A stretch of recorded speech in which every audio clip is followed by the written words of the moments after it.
अच्छा खुशबू, मैं चलता हूँ। अरे ये तो खुशबू की चिल्लाने की आवाज थी। अभी देखता हूँ। अरे भैया, आप गए नहीं अभी तक? अरे वो मुझे खुशबू की चिल्लाने की आवाज आई। अरे वो क्या, भाभी नहा रही है ना बाथरूम में, तो कॉकरोच देख लिया भाभी ने, इसलिए चिल्ला रही है।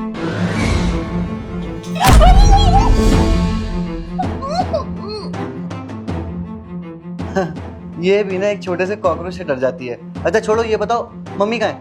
माँ मंदिर गई है ना माँ। मंदिर? हाँ। मम्मी को पता है कि आज मैं चला जाऊंगा और 1 साल बाद आऊंगा, लेकिन उसके बाद में मम्मी मंदिर चली गई। अरे भैया, आज आपको फौज में पहला दिन है, जाओ ना, खड़े क्यों, लेट हो जाओगे। ठीक है, मैं चलता हूँ। ठीक है।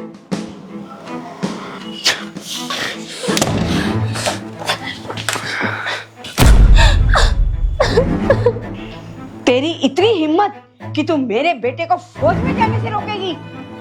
माँ जी, रोकू नहीं तो और क्या करूं? मुझे तो पता है ना कि उनके जाने के बाद आप लोग मेरे साथ कैसे सलूक करोगे, मुझे कितना मारोगे, कितना टॉर्चर करोगे। बस इसलिए मैं उनको रोक रही थी। तो हम क्या तेरी आरती उतारेंगे? ये सब छोड़, मुझे सिर्फ इतना बता कि तूने मेरे बेटे के ऊपर क्या जादू किया जो सिर्फ तेरी बात मानता है? मेरी क्या गलती है जो आप दोनों मेरे साथ ऐसा करते हो? अरे माँ जी, आपका मैंने क्या बिगाड़ा है जो आप मुझको इतना जला रहे हो, मार रहे हो, पीट रहे हो? बताइए ना, क्या गलती हो गई है मुझसे? हम तुझे अच्छे से जानते हैं, तूने मेरे भाई को जाल में फंसा के ये प्रॉपर्टी कैसे तूने अपने नाम करवाई है। आप दोनों मुझे गलत समझ रहे हो। मैंने जागृत को नहीं बोला कि वो प्रॉपर्टी मेरे नाम करे। अरे बल्कि मैंने तो उसको समझाया था, कहा था कि अभी तो माँ जी जिंदा है तो प्रॉपर्टी आप मेरे नाम मत करो, अभी माँ जी है उन्हीं के नाम रहने दो। लेकिन उन्होंने कहा कि माँ जी के जाने के बाद तुम ही इस घर को संभालोगी, अरे मेरा छोटा भाई संभालेगा, तो इसलिए प्रॉपर्टी मैं तुम्हारे नाम करता हूँ। मैंने उसको बहुत रोका, लेकिन उसने मेरी एक बात नहीं मानी। अब आप ही बताइए इसमें मेरी क्या गलती है? चुप कर। तेरे जैसी लड़कियों को ना मैं बहुत अच्छे से जानती हूँ, जो पहले तो अमीर लड़कों को फंसाती है और बाद में उनकी सारी प्रॉपर्टी अपने नाम करवा लेती हैं। माँ जी प्लीज मुझे बता दीजिए ना कि मेरी क्या गलती है, और जो भी गलती है मैं उसकी माफी आपसे मांग लूंगी, पर प्लीज आप दोनों मेरे साथ ऐसा व्यवहार मत कीजिए।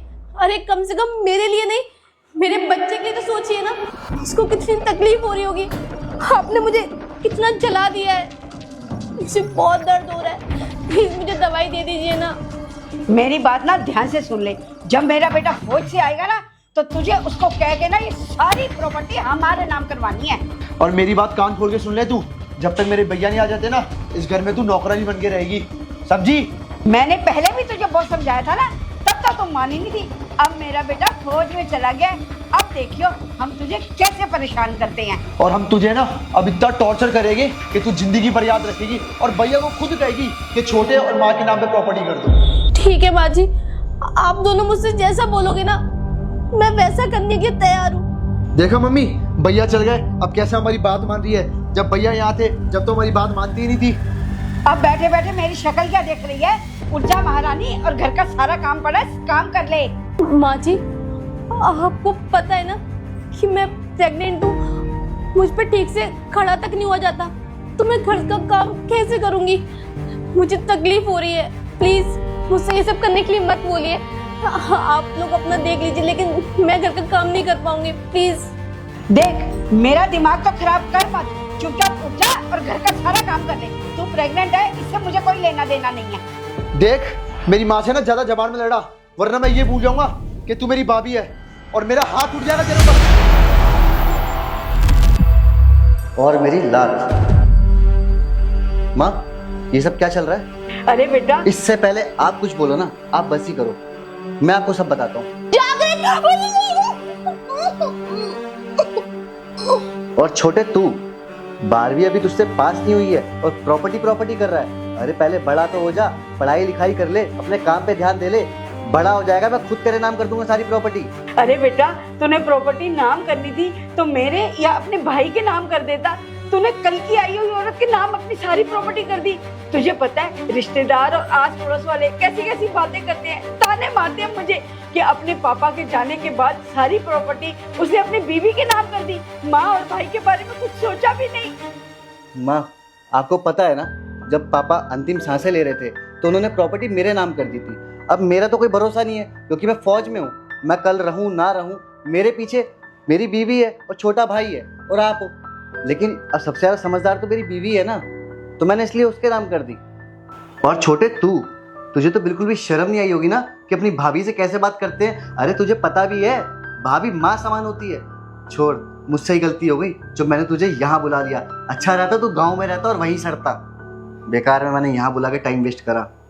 और माँ, आप मुझे एक बात बताओ, आपको पता भी है कि खुशबू पेट से है, उसके बावजूद भी वो घर का सारा काम करती थी, तो आपको क्या पड़ी थी उसके साथ जबरदस्ती करने की। और छोटे तेरी तो ना मैं आज टिकट करवा रहा हूँ। अब तू यहाँ नहीं रहेगा, अब तू गांव वापस जाएगा। और हाँ माँ, आज के बाद कभी ऐसा करना मत खुशबू के साथ, ठीक है ना?